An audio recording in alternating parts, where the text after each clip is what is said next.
In the year 2026, we've become collectors of things we don't need, chasing desires we never truly wanted. Our homes overflow with possessions. Our minds overflow with wanting.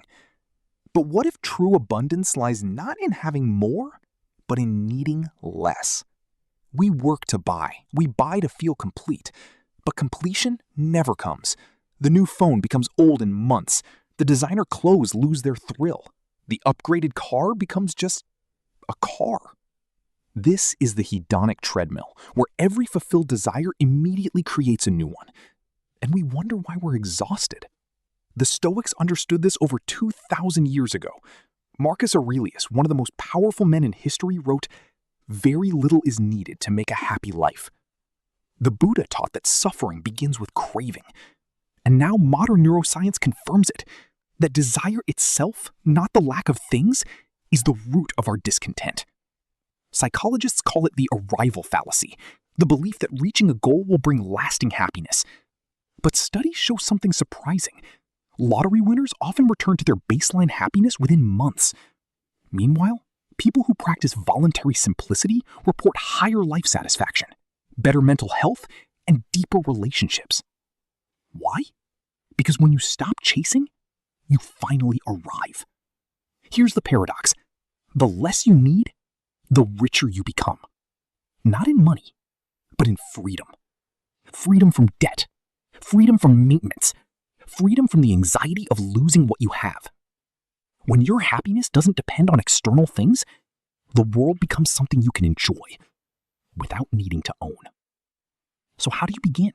Start with one question. Does this add value to my life, or does it add clutter? Apply it to everything. Your possessions, your commitments, your digital habits. It's not just about what sparks joy, it's about what sparks growth, what sparks peace. The goal isn't poverty, it's intentional living. Keep what serves your purpose, release what serves your ego. This isn't just about decluttering your space, it's about decluttering your inner world. When you stop constantly wanting, something changes. You begin to appreciate. A simple meal feels richer. A quiet walk feels deeper. A conversation becomes meaningful.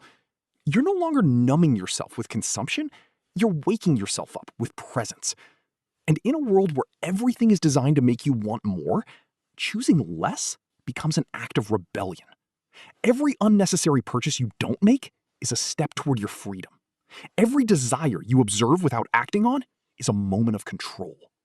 What do you gain when you let go? You gain time because you're not working for things you don't need. You gain mental space because you're not managing excess.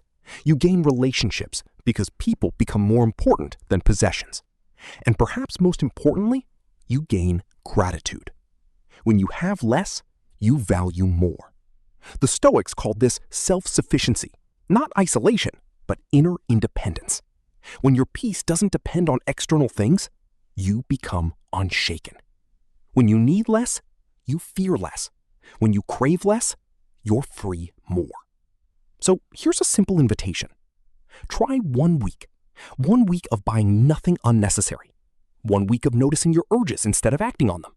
1 week of observing how often you reach for something to fill a void. Sit with the discomfort. And then notice what follows. Space. Clarity. Freedom.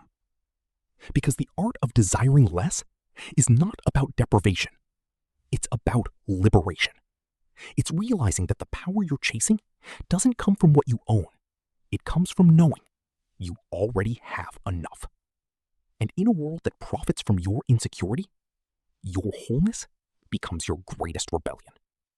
Choose it.